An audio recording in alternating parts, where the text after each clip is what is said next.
Guys अब आज हम करने वाले हैं, हमारे पास चंडीगढ़ क्लैरिकल पोस्ट के लिए जो प्रीवियस ईयर थे स्टैटिस्टिक्स के 2019 के प्रीवियस ईयर क्वेश्चन सोल्व करेंगे हम, जो हमारे पास 2019 में आए थे, जितने मेरे से हो पाए थे। मतलब मैंने जितने देखे थे तो सेंट्रल टेंडेंसी के ऊपर 10 क्वेश्चन किए थे, वो 10 के 10 क्वेश्चन मैं आपको करा देती हूँ। गाइज जो सोल्व करने वाले थे ना वो मैंने इस नोटबुक में किए हैं। जो आपको लगे कमेंट सेक्शन में कि आपसे नहीं हो रहा है वो कमेंट कर देना, मैं बता दूंगी। तो सबसे पहले यहाँ पर क्वेश्चन था, the sum of deviations of a certain number of observation measured from 4 is 72 and the sum of deviations measured from 7 is -3, then find number of observation and mean. इसका बेस्ट तरीका क्या होता है, यहाँ से समझते जाओ। सबसे पहले इस वर्ड को पकड़ो, डेविएशन। डेविएशन का मीनिंग होता है x i minus A type का डेटा। एक्स आई माइनस ए अगर आपने सोल्व किया हो, अगर आपने मीन निकालो तो वहाँ पर आता है x i minus A type का डेटा, राइट। उसे बोलते हैं हम डेविएशन, ठीक है। लेकिन इसने वर्ड यूज़ किया है डेविएशन का कि सम, मतलब मुझे सम ऑफ डेविएशन करना है, तो मैंने सम का सिंबल लगा दिया। Summation stands for sum, summation x i minus a equal to d, ये तो मुझे पता है। अब इसने मुझे क्या बोला है वो देखो। इसने बोला कि sum of deviation measured from certain observation, और कहाँ से मेजर हुआ है, 4 से मेजर हुआ है। 4 से मेजर हुआ है, इसका मतलब मेरा अज्यूम्ड मीन जो ए मतलब यहाँ पर अज्यूम्ड मीन था उसकी वैल्यू 4 है, तो मैंने यहाँ 4 रख दी। इज मतलब इक्वल टू के इस तरफ जो रखा जाएगा वो वैल्यू 72 है, मैंने रख दी। सिमिलरली यहाँ पर बोल रहा था sum of deviation measured from 7 is -3, तो मैंने यहाँ पर लिख दी summation x i minus 7 is equal to -3। अब गाइज आपको ये पता है कि ये तो मैंने डायरेक्ट सॉल्यूशन कर दिया। अभी आप देखो गाइज, ये तो आपको पता ना कि एक्स आई -4। अब इसने मुझे नंबर ऑफ ऑब्जर्वेशन दी है, इसने नहीं दी। इसने ये मुझसे खुद पूछा है कि नंबर ऑफ ऑब्जर्वेशन भी आप बताओगे और मीन भी आप बताओगे। तो मैंने खुद की मर्जी से मान लिया था कि सोल्व करते टाइम कि मान लेते हैं कि नंबर ऑफ ऑब्जर्वेशन जो इसने यहाँ पर दी नहीं है, तो मैंने खुद की मर्जी से एन मान ली। अगर एन ऑब्जर्वेशन है तो मेरा आई एन तक रन करना चाहिए। अगर आई एन तक रन करेगा यानी कि x1 -4 x2 -4 xn -4 equal to 72। इस वाले को अगर मैं देखूंगी तो राइट। अब गाइज यहाँ पर देखो ये कितनी बार आया है मेरे पास, ये टर्म्स कितनी है, x1 x2 xn तक यहाँ पर हो गया। अभी 4 कितनी बार आया है मेरे पास, ये कितनी टाइम्स ये जो आई है रन किया, ये n टाइम्स रन किया। इसका मतलब मेरा 4 है, कितनी टाइम्स आया है, n टाइम्स आया है, तो मैं -4n लिख दूँ। और गाइज ये आपको पता है कि जब आपने मीन किया होगा, मीन का फॉर्मूला तो क्या होता है, x bar is equal to x1 x2 xn। यहाँ पर यहाँ पर लिखा होता है नंबर ऑफ टर्म्स। गाइज ये इन सब का सम क्या हो जाएगा, एन एक्स बार, तो वही मैं लिख दिया n x bar -4n equal to 72। से मेरे लीज को लिख देंगे n x bar -7n equal to -3। यहाँ पर आप एलिमिनेशन मेथड यूज करना, यहाँ पर n की वैल्यू आ जाएगी 25, और यहाँ पर जो n की वैल्यू आएगी उसको इन दोनों में से किसी एक में पुट कर देना। इन शॉर्ट इन दोनों में से किसी एक इक्वेशन में पुट कर देना। जैसे आप पुट करोगे तो यहाँ पर एक्स बार की वैल्यू हो जाएगी आपके पास 172.25 which is equal to 6.88। Okay guys, अगर आपको इसमें कोई प्रॉब्लम हो तो प्लीज़ कमेंट कर देना, मैं आपकी हेल्प कर दूंगी सॉल्व करने में।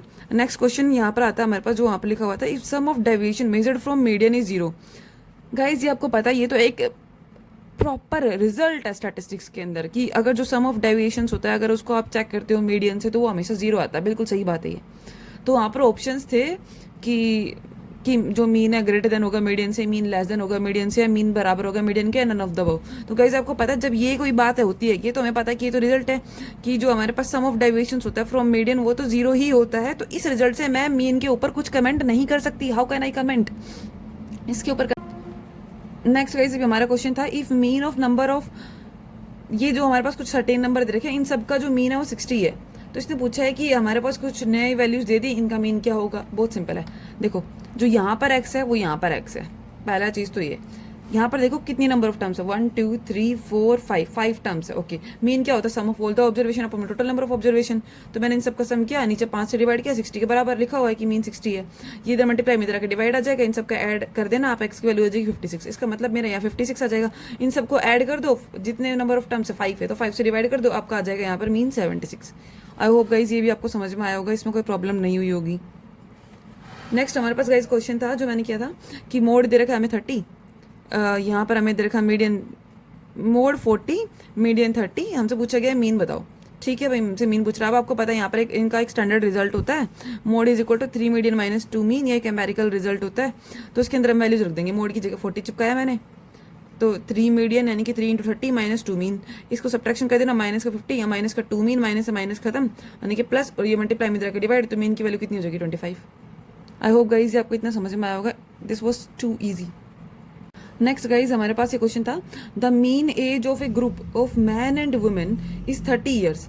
मीन्स कोई भी ग्रुप होगा जिसके अंदर आदमी और औरत का जो ग्रुप है उनकी जो मीन एज है वो 30 है, ठीक है। If the mean age of man is 32 years and that of women is 27 years, find the percentage of man and women in that order in the group. Guys ये जो क्वेश्चन है ये हमारा सोल्व होगा किसकी हेल्प से। यहाँ पर मैं लिखा हुआ ना कंबाइंड मीन, मैंने भी इसमें दिमाग लगाया था अच्छा खासा, इधर मत ध्यान देना आप लोग, कहीं इस पे ध्यान देने लग जाए, तो मैंने सोल्व करते टाइम सोचा था। इसको हम करेंगे गाइज कंबाइंड मीन के से फॉर्मूला से। कंबाइंड मीन क्या कहता है हमारे पास, n1 x1 बार plus n2 x2 bar upon में n1 प्लस n2। n1 मैंने क्या माना है यहाँ पर, नंबर ऑफ मैन। n2 मैंने क्या माना है, नंबर ऑफ वुमेन। x1 बार मतलब जो मैन का जो हमारे पास मीन आया है, जो मैन के ग्रुप का मीन है। x2 बार मतलब जो वुमेन के ग्रुप का जो मीन आया है। अब देखो गाइज ये n1 तो उसने मुझे बताया ही नहीं कि कितने नंबर ऑफ मैन है, कितने नंबर ऑफ वुमेन है, ये मुझे डेटा नहीं दे रखा, तो ये n1 को n1 रहने दो, n2 को n2 रहने दो। x1 बार का मीनिंग हो गया हमारे पास यहाँ पर आदमियों का कितना मीन दे रखा, मीन एज ऑफ मैन 32, इसकी जगह 32, इसकी जगह 27 अपॉन में n1 प्लस n2। और कंबाइंड मीन मुझे इसने पहले ही दे रखा था, कंबाइंड मीन आदमी और औरत का मीन कंबाइंड है ना, तो इसको बोलेंगे हम कंबाइंड मीन 30। ये डिवाइड में इधर आके मल्टीप्लाई में हो जाएगा, आप मल्टीप्लाई कर देना, ये वैल्यूज आ जाएंगी आपके पास। अब गाइस यहाँ पर देखो n1 एक तरफ n1 वाली कर लो, एक तरफ n2 की वैल्यूज कर लो। ये मेरा 32 n1 था, मैंने इसको इस तरफ कर दिया और ये n2 वाली वैल्यू को मैं इधर लेके चली गई, तो मेरे दोनों इधर माइनस में थे, मैंने इनको काट का तो ये प्लस में हो गए। इसके बाद क्या किया मैंने गाइस, यहाँ पर देखो मैंने n1 अपॉन n2 कर लिया, मतलब n1 तो मैंने लिया था नंबर ऑफ मैन है और n2 क्या था मेरे पास, नंबर ऑफ वुमेन है। इसका मतलब n1 जो रहे होंगे वो 3k समथिंग, 3k के अराउंड रहे होंगे। ये जो ये 3/2 का मीनिंग ये नहीं है कि 3 है और ये औरतें वो 2 है, नहीं, इसका मतलब ये 3 के मल्टीपल रहे होंगे जो नंबर ऑफ मैन रहे होंगे, और जो वुमेन है वो 2 की मल्टीपल रही होंगी। परसेंटेज ऑफ मैन क्या हो जाएगा मेरे पास यहाँ पर, आपको पता है किसी चीज़ की परसेंटेज निकाले तो कितने नंबर ऑफ मैन है अपॉन ऊपर वो और नीचे total number of man, so 3k upon में 5k, ये k लगा लो इसके पीछे, इसका मतलब इसके मल्टीपल रहे होंगे। k से k खत्म, 3/5 परसेंटेज में कन्वर्ट करने के लिए किसी 100 से मल्टीप्लाई कर दो तो यहाँ से आ जाएगा परसेंटेज ऑफ मैन आ जाएगी 60, और परसेंटेज ऑफ वुमेन निकालोगे तो 2k अपॉन में 5k, k से k खत्म, ये 5 के टेबल में 100 कितने बार 20 इंटू 2 कितना हो गया 40। नेक्स्ट हम ये क्वेश्चन करते हैं, ये काफ़ी इंटरेस्टिंग क्वेश्चन है ये दोनों ही, तो मैं आपको पूरा एक्सप्लेन करने की कोशिश करूंगी, आई होप आप लोग समझ पाओ। ये कह रहा है कि कोई भी बैच था जिसमें 15 बच्चे थे और 15 बच्चे में से 5 फेल हो जाते हैं, 5 students gate failed. If the marks of 10 students who passed वर 9, 6, 7, 8, 8, 9, 6, 5, 4, 7, ये उन 10 बच्चों के मार्क्स है जो बच्चे पास हुए। तो हमसे पूछ रहा है बताओ भाई इनका मीडियन क्या है। मीडियन अब देखो बच्चे कितने थे 15, कितने फेल हो गए 5, इसका जो बच्चे पास हुए हैं इसका मतलब समझो ये 10 बच्चे पास हुए उनके मार्क्स है, इसका मतलब जो बच्चे फेल हुए होंगे उनके मार्क्स इनसे तो कम रहे होंगे, इनसे कम रहे होंगे। इसका मतलब स्टार्टिंग में जो बच्चे फेल हुए उनको मैं आगे लगा दूं, तो मैंने ये 5 बच्चे फेल वाले 1 2 3 4 5 आगे लगा दिए। इसके बाद मीडियन निकालने के लिए पहला रूल क्या कहता है कि असेंडिंग ऑर्डर में अरेंज करो। अब मैंने इस डेटा को असेंडिंग ऑर्डर में यहाँ पर लिख दिया कि 4 5 6 6 7 8 8 9 9। मैंने देखा कि भाई काउंटिंग में तो 15 थे, मैंने क्या देखा यहाँ पर लिखा हुआ है 15 बच्चे थे। अब इनका मीडियन निकालूंगी और टर्म्स के लिए क्या होता है n+1/2, तो ये हमारे पास कितना हो जाएगा 8th पोजीशन। यहाँ पर 8th पोजीशन चेक करोगे तो वैल्यू आएगी 6, तो आपका मीडियन हो जाएगा यहाँ पर 6।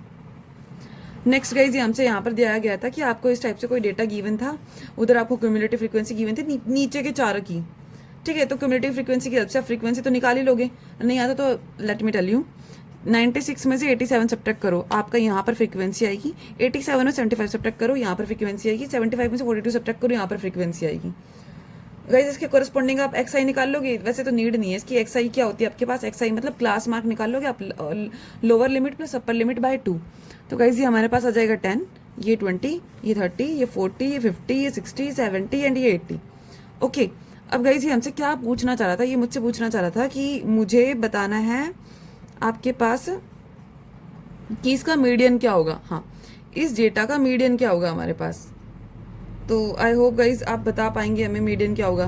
तो देखो एन कितने इसने मुझे दे रखा था वहाँ पर कि जो फ्रीक्वेंसी का जो सम है वो 96 है, फ्रीक्वेंसी का सम 96 है। अब मुझे पता है कि इसका हाफ करोगे तो 48 आएगा, वो उससे बड़ी मुझे क्यूमुलेटिव फ्रीक्वेंसी चाहिए। तो क्यूमुलेटिव फ्रीक्वेंसी 48 से बड़ी कहाँ पर आएगी, 75 वाले ग्रुप में आएगी। इसका मतलब मेरा जो मीडियन क्लास होगी वो 55 से लेकर 65 की रेंज की जो ये जो क्लास है ये मेरी मीडियन क्लास होगी 55 to 65 वाली।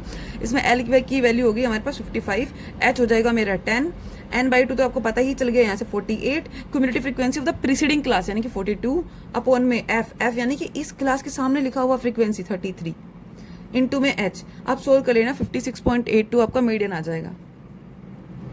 गाइस इसके बाद हम करेंगे द मॉडल मार्क्स। तो ये वाला क्वेश्चन अच्छे सुनना, काफ़ी अच्छा इंटरेस्टिंग क्वेश्चन था ये। The modal marks of 94 students are 54। Modal marks, ये मॉड का क्वेश्चन है, इतना तो दिमाग में क्लिक हुआ। ठीक है, 94 स्टूडेंट्स के, इसका मतलब जो सम ऑफ फ्रीक्वेंसीज है वो 94 है। ये कह रहा है कि जो मॉडल मार्क्स है वो 54 हैं। ठीक है भाई, इसके बाद इसने बोला कि 10 जो स्टूडेंट्स हैं उनके मार्क्स किस रेंज के बीच में, 0 से लेके 20 की रेंज में। 30 बच्चे ऐसे जिनके मार्क्स 40 से लेके 60 की रेंज में है, और 14 बच्चे ऐसे जिनकी जो मार्क्स है वो 80 से लेके 100 की रेंज में है। इसने हमसे पूछा है find number of student getting marks between 20 to 40। ऐसे कितने बच्चे होंगे जिनके मार्क्स 20 से 40 के बीच में होंगे, 60 से 80 के बीच में होंगे, अगर मैक्सिमम मार्क्स 100 है तो। ठीक है, तो पहले मैंने CI बना दी है यहाँ पर खुद से, क्लास इंटरवल, जो मुझे सही लगा था। इसके बाद उनके मैंने लिख दिया, भाई इसने खुद दिया हुआ है मुझे फ्रीक्वेंसी, ये मैंने XI निकाल दिया खुद से। अब गाइज मुझे इसने FI दे रखा है। FI इसने मुझे क्या क्या दे रखा है, इसने मुझे पहले का बता रखा है, भाई ऐसे 10 बच्चे जिनके मार्क्स 0 से 20 के बीच में, तो मैंने 10 लिख दिया। ऐसे 30 बच्चे जिनके मार्क्स 42 to 60 के बीच में, तो मैंने यहाँ पे 30 लिख दिया। ऐसे 14 स्टूडेंट्स हैं जिनके मार्क्स 80 to 100 के बीच में, तो मैंने यहाँ 14 लिख दिया। अब गाइज जिनके मार्क्स मुझे नहीं पता, मैंने एक को नाम दे दिया X और एक को नाम दे दिया मैंने Y। ओके, इसने मुझे बताया था कि मॉडल जो मार्क्स है वो कितने हमारे पास 54, यानी कि अब आपको यहाँ क्लास इंटरवल में चेक करना है 54 किस रेंज में आएगा। तो मैंने देखा भाई 54 मेरा इस रेंज में आएगा, इसका मतलब ये मेरी मॉडल क्लास हो गई। अब ये मेरी मॉडल क्लास है। ओके, इसके सामने फ्रीक्वेंसी कितनी है 30। ओके, जो इसके सामने फ्रीक्वेंसी उसे बोलते हैं हम F1, इससे ऊपर वाली को F0 और इससे नीचे वाली को F2। ओके, इतना समझ में आया होगा। नाउ गाइज मोड का फॉर्मूला क्या होता है, L plus F1 minus F0 upon में 2F1 minus F0 minus F2 into H। H का मीनिंग होता है इन दोनों के बीच का डिफरेंस, 20 आएगा विच इज। तो L की वैल्यू रख दोगे 40, मोड आपको दे रखा था इसने 54, plus F1 minus F0, F1 यानी कि 50 माइनस 30, सॉरी 50 माइनस, सॉरी ये इधर से नहीं, इधर से जाओ, ये मैं गलत पढ़वा रही हूँ आपको, फ्रीक्वेंसी में चेक करते हैं। 30 माइनस X, 30 इंटू 2, क्योंकि 2F1 है मतलब 30 का डबल करो, 60 minus X minus Y into 20। Okay, ये इधर प्लस में इधर आके माइनस में, तो 14 आ जाएगी इसकी वैल्यू। इसके बाद गाइस यहाँ पर देखो 30 minus X, 60 minus X minus Y into 20। तो एक काम करो ना, आप पहले इन दोनों ऊपर वाले को एक साथ देख लो, तो 600 इंटू 600 माइनस 20X, और ये वाली वैल्यू जो यहाँ पर डिवाइड में इधर आके मल्टीप्लाई में चल जाएगी, इसको आप यहाँ पर देख लेना। जैसे आप इसे सोल्व करोगे तो आपके पास ये इक्वेशन ऑब्टेन हो जाएगी, 120 equal to minus 3X plus 7Y। Guys जब देखो मेरे पास एक इक्वेशन तो ये मुझे मिल गई थी यहाँ से, इसने मुझे क्या कहा था, इन सबका सम करूंगी तो वैल्यू 94 आनी चाहिए। जब मैंने इसको यहाँ पर कैलकुलेट किया तो मेरी x प्लस वाई की वैल्यू 40 आ गई यहाँ से। एक इक्वेशन ये, एक इक्वेशन ये। जैसे आप इन दोनों इक्वेशन के ऊपर एलिमिनेशन मेथड अप्लाई करोगे, यहाँ पर मैंने एलिमिनेशन मेथड अप्लाई कर रखा है, तो आप देखोगे आपकी y की वैल्यू आ जाएगी 24 एंड x की वैल्यू आ जाएगी 16। आई होप आपको ये समझ में आया होगा। गाइज ये बहुत ही ज़्यादा इंटरेस्टिंग क्वेश्चन है। यहाँ पर एक क्वेश्चन कहता है, मैं आपको क्वेश्चन स्क्रीन पे लगाया हुआ है, आप चेक कर लो, कि यहाँ पर कोई 5 बच्चे हैं, उनको ना उनके पास जो 5 बच्चों के पास कुछ पैसे हैं जिनका एवरेज 25 है, बच्चे कितने हैं 5। ओके, तो उन सब 5 बच्चों का जो सम हो गया वो कितना हो जाएगा हमारे पास 125। 5 बच्चों के जो अमाउंट हो जाएगा रुपए का जो सम हो जाएगा वो 125 हो गया। लेकिन उसने बता रखा है कि किन्हीं 4 बच्चों के पास जो रुपए हैं, किसी के पास 20 है, किसी के पास 30 है, किसी के पास 15 है, किसी के पास 30 है। तो बताओ 5वें बच्चे के पास कितने रुपए होंगे भाई, 125 में से इन सबको ऐड करके सब्ट्रैक्ट कर देना तो 30 आ जाएगा। इसने बोला कोई मिसिज एक्स नाम की लेडी होती है, वो कहती है कि मैं बच्चों को जितने भी उनके पास उसका डबल अमाउंट दूंगी। तो डबल देगी तो कितना हुआ, इसके पास 40, इसके पास 60, इसके पास 30, इसके पास 60, इसके पास भी 60 हो जाएगा। बट जो मिस्टर एक्स यानी कि इनके हस्बैंड, वो कहते हैं कि भाई मैं तो बच्चों को उतने ही रुपए दूंगा जितना कि जो इसके पास जो ये जो पहले वाला अमाउंट था ना उसका मीडियन निकलेगा, जितना इन पहले वाले अमाउंट का मीडियन निकलेगा मैं तो उतने ही रुपए बच्चों को दूंगा। तो इसने क्या किया, ये बच्चे अब मीडियन निकालते हैं, इसका हम मीडियन कैसे निकालेंगे, सेंडिंग ऑर्डर में अरेंज करो 15, 20, 30, 30, 30। इसका मतलब जो 20 की वैल्यू होगा इसका मीडियन बन जाएगा, तो मीडियन बन गया यहाँ से 30। ये कहते हैं कि जितने अब ना इन सबका एवरेज निकालो। देखो पहले बच्चे के पास कितने रुपए थे, सेक्स 1 के पास 40, अब इसको भी 30 मिले हैं, इसको भी एक्स्ट्रा 30 मिले हैं, इसको भी एक्स्ट्रा 30 मिले हैं, इसको भी एक्स्ट्रा 30 मिले हैं, इसको भी एक्स्ट्रा 30 मिले हैं।